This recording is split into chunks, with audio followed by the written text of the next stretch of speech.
Well, there's about 3 weeks left in the season here, the Quartzsite season, which is from September the 15th to April the 15th. We'll probably stay here 2 weeks more. That's the fact, Jack! That's the fact, Jack! It's hot.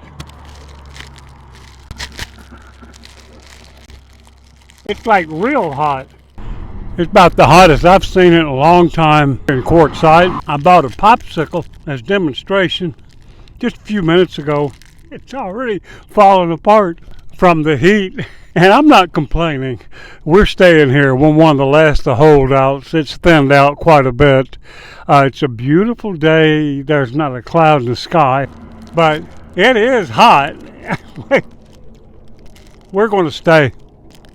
In the summertime, it'll get up 120 degrees here. It's going to sit in the desert, run the air conditioner, cost about $25 a day, and gas. I've got two 2-gallon cans and 2 1-gallon cans of gasoline. That's 6-gallon. They are full.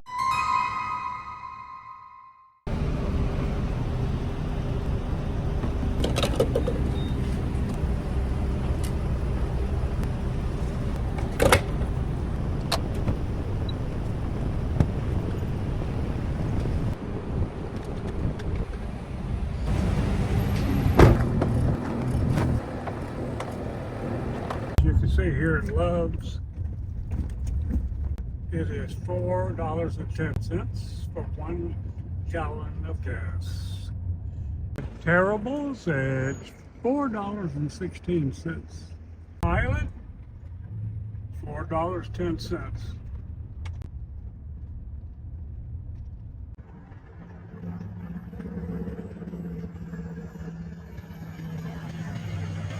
At the Chevron, consistently higher than everybody else, $4.20. We have one more to go, and that's the Orco.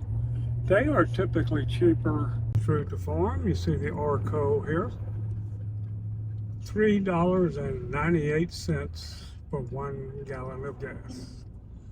Cheapest in town for cash.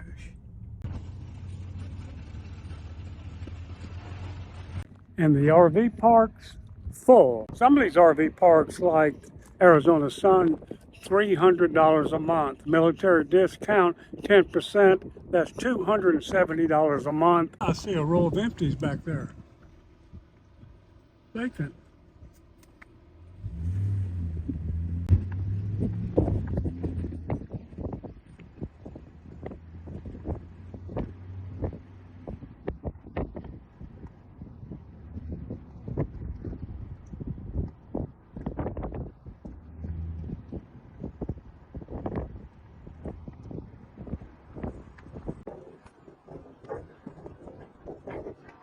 Now from the air, let's take a look at LTVA La Posa South. It's the busiest of all the LTVAs here in Quartzsite.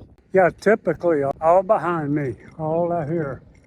Tent campers packed all the time. It's unusual for them to leave this early. It got hot a little early than usual. I've been here 7 times. Take a look from the air.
October the 4th, 1957, the Russian launched Sputnik. It was 23-inch in diameter chrome sphere, ran off batteries.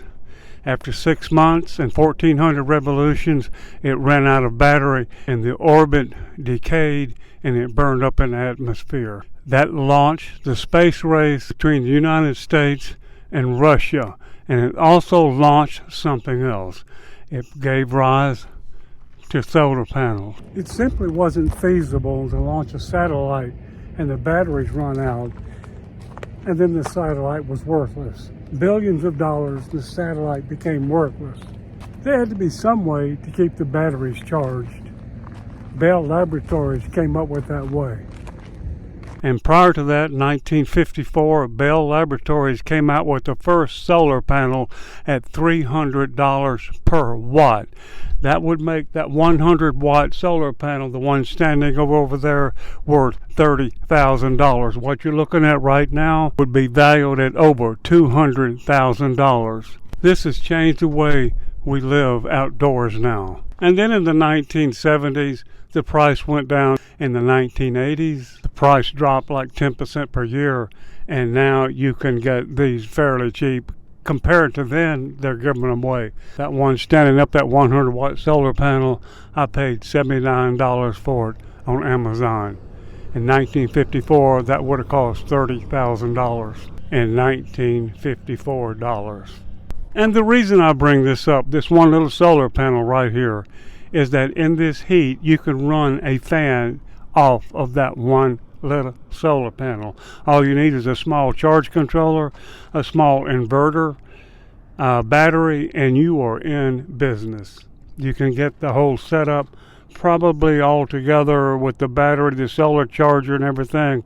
I would say probably under $300. And once again, I want to thank you for being with us. I wanted to throw that in about the solar panels because you don't have to live in the dark, and a fan helps a lot in this kind of heat.